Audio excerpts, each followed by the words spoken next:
Épître aux Hébreux, chapitre 6.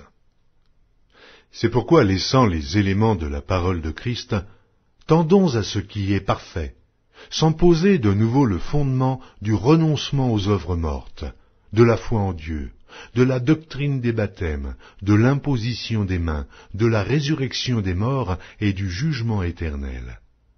C'est ce que nous ferons, si Dieu le permet. Car il est impossible que ceux qui ont été une fois éclairés et qui ont goûté le don céleste, qui ont eu part au Saint-Esprit, qui ont goûté la bonne parole de Dieu et les puissances du siècle à venir, et qui sont tombés, soient encore renouvelés et amenés à la repentance, puisqu'ils crucifient pour leur part le Fils de Dieu et l'exposent à l'ignominie. Lorsqu'une terre est abreuvée par la pluie qui tombe souvent sur elle, et qu'elle produit une herbe utile à ceux pour qui elle est cultivée, elle participe à la bénédiction de Dieu. Mais si elle produit des épines et des chardons, elle est réprouvée et près d'être maudite, et on finit par y mettre le feu.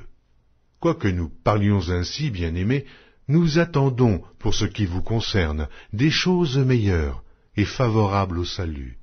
Car Dieu n'est pas injuste pour oublier votre travail et l'amour que vous avez montré pour son nom, ayant rendu et rendant encore des services aux saints. Nous désirons que chacun de vous montre le même zèle pour conserver jusqu'à la fin une pleine espérance, en sorte que vous ne vous relâchiez point, et que vous imitiez ceux qui, par la foi et la persévérance, héritent des promesses. Lorsque Dieu fit la promesse à Abraham, ne pouvant jurer par un plus grand que lui, il jura par lui-même et dit « Certainement je te bénirai, et je multiplierai ta postérité. » Et c'est ainsi qu'Abraham, ayant persévéré, obtint l'effet de la promesse. Or les hommes jurent par celui qui est plus grand qu'eux, et le serment est une garantie qui met fin à tous leurs différends.